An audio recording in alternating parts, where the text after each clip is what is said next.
Earth has various kinds of living organisms. Life is possible only on the Earth. The Earth has different types of living organisms. Some organisms are very small. Some organisms are very big. The world has different kinds of organisms. Some live on land, some live in water. So we can find a great variety of living organisms on Earth's surface. Nearly 1.5 million species of organisms have been described. These 1.5 million species of organisms are different from one another. Now we may have a question. Is there any possibility to learn the 1.5 million species of organisms by a person in his lifetime? We may say the answer impossible.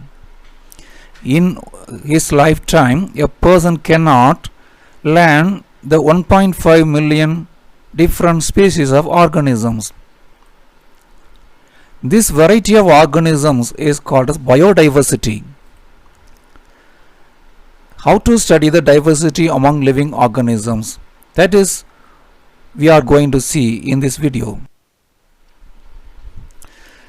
The variety of organisms can be studied by arranging each kind of animals in an orderly and systematic manner. By arranging the organisms in a particular order, we can study all the organisms. We can understand about all the organisms.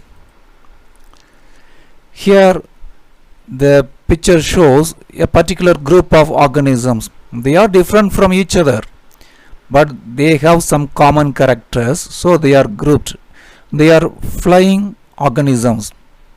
Here another group of organisms. Each one is different from another, but they can be grouped together because all can swim, all can live in water.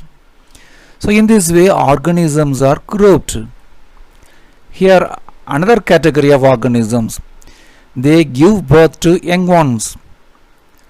This is a common character among this group. So by seeing the common characters of animals, animals are grouped. So by studying the characteristic features of particular group, we can understand about the animals come under that group. The method of arranging organisms into groups on the basis of similarities and differences is called classification. Grouping of organisms is called as classification. How are the organisms grouped? On the basis of similarities and differences, organisms are grouped. Organisms are grouped on the basis of similarities and differences. That means similar organisms are grouped together. Organisms with dissimilar characters are kept in separate groups. In a grocery shop, things are arranged based on some categories. Sweets will be in a particular area, plastic items will be in a particular area, so that searching will be easy. In this way, organisms are grouped for easy understanding and study purpose. The method of arranging organisms is called as classification. The term classification and taxonomy are related.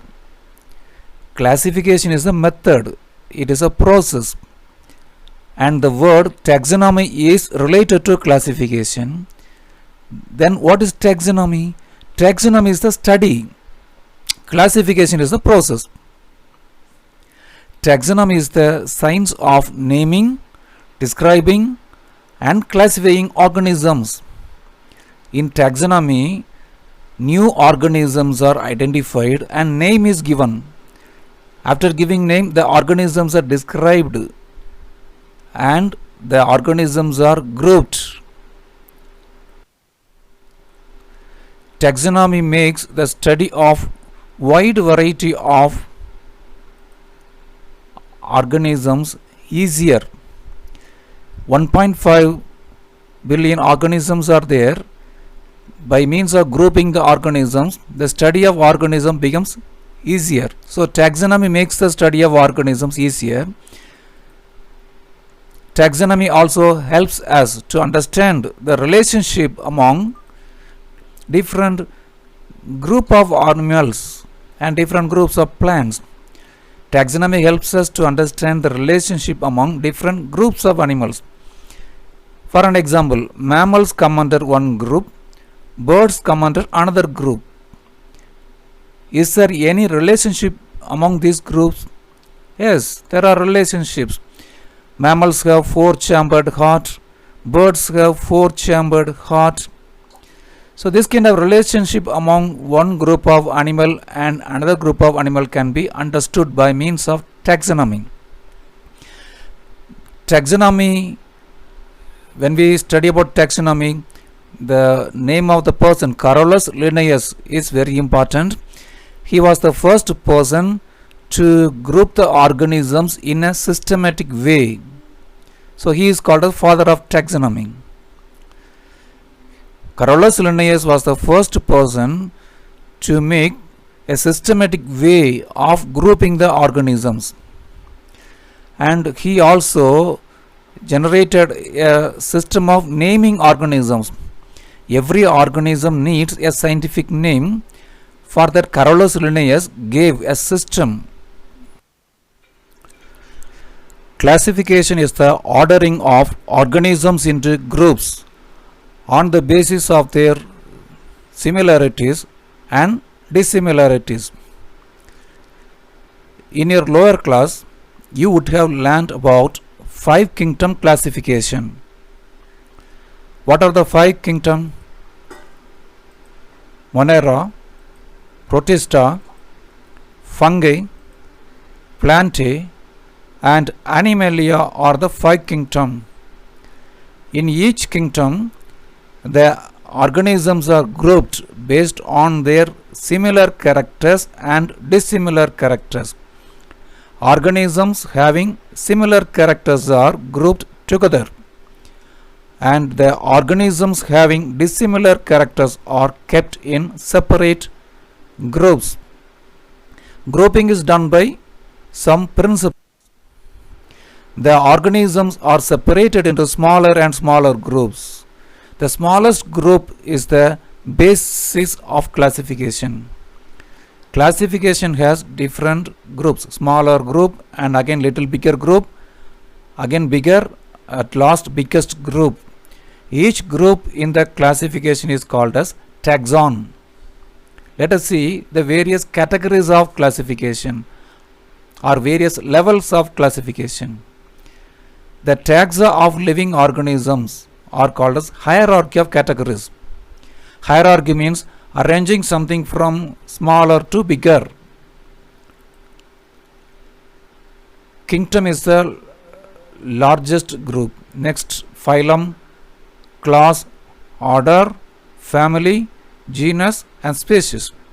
Species is the smallest group. In taxonomy, organisms are separated into smaller and smaller groups. Which one is the smallest group? Species is the smallest group. Group of related species together form genus, and related genus form family. In this way, at last, kingdom is formed. In 5 kingdom classification, there are 5 kingdom. Each kingdom has phylum, class, order, family, genus and species. These are the hierarchy of classification or levels of classification. What are the levels of classification? Kingdom, phylum, class, order, family, genus and species. Species is the smallest category or smallest unit of classification. Kingdom is the largest unit of classification. Group of related species form a genus, and group of genus form family, group of families form order, and orders, many orders form a class, and many classes form a phylum. Group of phylum form a kingdom. Naming of organism is important. Name is important for an organism. Every organism needs a scientific name. Scientific names are given to plants and animals. What we are using is called as binomial nomenclature. Bi means two. In binomial nomenclature, every organism is given two scientific names. That means a name of an animal is made up of two words. The method of naming the animals with two names is known as binomial nomenclature. Binomial nomenclature was introduced by Carolus Linnaeus. Who introduced binomial nomenclature? Carolus Linnaeus introduced binomial nomenclature. Homo sapiens is the scientific name of human being. Here Homo is the first word, sapiens is the second word. The Homo is the genus name and sapiens is the species name. Homo is the genus name and sapiens is the species name. The first letter of genus name is in capital. Capital letter is not used in species name. A name of an organism has genus name and species name. The first one is genus name, the second one is species name. First letter of the genus name is in capital. The name of frog is Rana hexadactyla. The binomial name of dog is Canis familiaris and cat is Felis felis. The binomial name of tiger is Panthera tigris. The binomial name of peacock is Pavo cristatus. Crow Corvus splendens. The binomial name of frog is Rana hexadactyla, dog Canis familiaris, cat Felis felis, tiger Panthera tigris, peacock Pavo cristatus, crow Corvus splendens.